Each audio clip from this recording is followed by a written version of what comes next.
Hi viewers, আসসালামু আলাইকুম। আশা করি সবাই ভালো আছেন। আজকের রেসিপি গরুর কলিজা ভুনা। এখানে আমি ১ কেজি গরুর কলিজা কেটে ধুয়ে নিয়েছি, দেখতে পাচ্ছেন।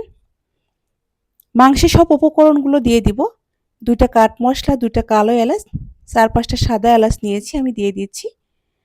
এখানে নিয়েছি ১ চা চামচ লাল মরিচের গুঁড়া, ১ চা চামচ লবণ, ১/২ চা চামচ গরম মসলার গুঁড়া, ১/২ চা চামচ হলুদের গুঁড়া দিয়ে দিচ্ছি।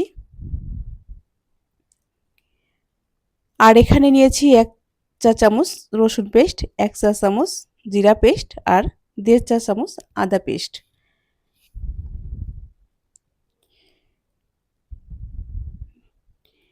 সবগুলো উপকরণ দিয়ে দিয়েছি। এখন আমি হাত দিয়ে অনেক ভালোভাবে মাখিয়ে নিব।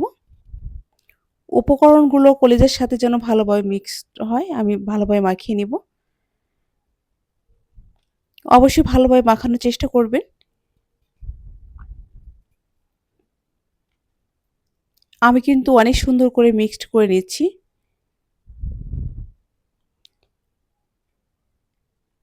মাখানো হয়ে গিয়েছে।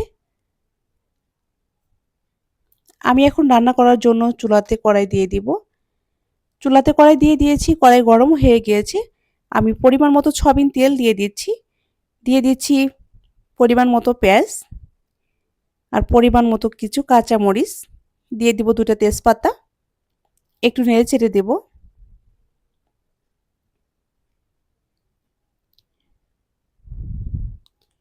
আস্ত জিরা দিয়ে দিব।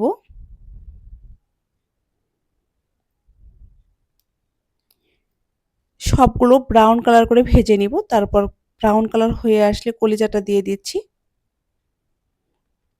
কলিজাটা দিয়ে দিলাম। এখন আমি ২ মিনিট নেড়েচেড়ে নিচ্ছি। তারপর ঢেকে দিব। ২ মিনিট নেড়েচেড়ে নিলাম। এখন আমি ঢেকে দিচ্ছি। আমি এক্সট্রা পানি ইউজ করব না। দেখতে পাচ্ছেন মিডিয়াম আঁচে আমি ঢেকে দিয়েছিলাম। দেখতে পাচ্ছেন পানিটা কিন্তু অনেক ছেড়ে দিয়েছে। ৫ মিনিট পর আমি ঢাকনাটা খুলে দিয়েছি, দেখতে পাচ্ছেন। কলিজা থেকে অনেকটা পানি উঠে গিয়েছে। আমি এটা দিয়েই কলিজাটা কষিয়ে নিব। ভালোভাবে কষিয়ে নিব। আমি ঢাকনা দিয়ে ঢেকে দিয়ে কষিয়ে নিব কলিজাটা। প্রায় ১০ মিনিট হয়ে গিয়েছে, দেখতে পাচ্ছেন।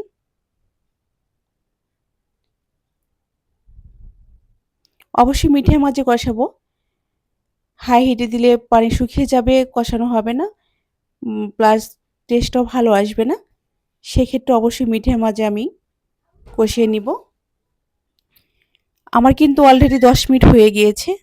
কালারটাও কিন্তু অনেকটাই চলে এসেছে। তবে আমি আরও ১০ মিনিট কষিয়ে নিব ঢাকনা দিয়ে ঢেকে দিয়ে। আমি কিন্তু আরও ১০ মিনিট কষিয়ে নিয়েছি। দেখেন পানি শুকিয়ে গিয়েছে, কালারটাও চলে এসেছে।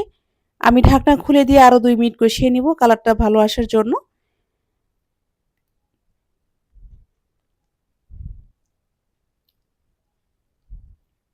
আমি আরও ২ মিনিট কষিয়ে নিলাম। এখন আমি নরমাল পানি দিয়ে দিব পরিমাণ মতো।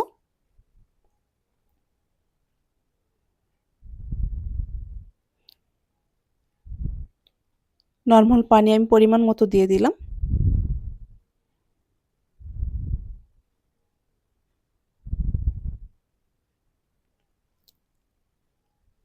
এখন আমি ঢাকনা দিয়ে ঢেকে দিব ১০ মিনিট।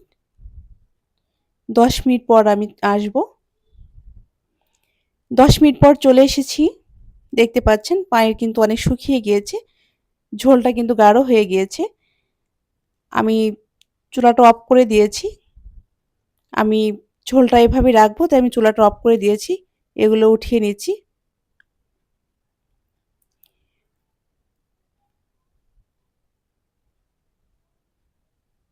আমি এখন ঢাকনা দিয়ে ঢেকে ৫ মিনিট চুলার উপরে দমে রেখে দিব। তারপর নামিয়ে নিব। ৫ মিনিট পর আমি নামিয়ে নিয়েছি, দেখতে পাচ্ছেন কালারটা। আপনারা চাইলে ঝোল কমাতে পারেন, বাড়াতে পারেন। কিন্তু আমার বাসায় এভাবে পছন্দ করে, তো আমি এভাবে রান্না করেছি।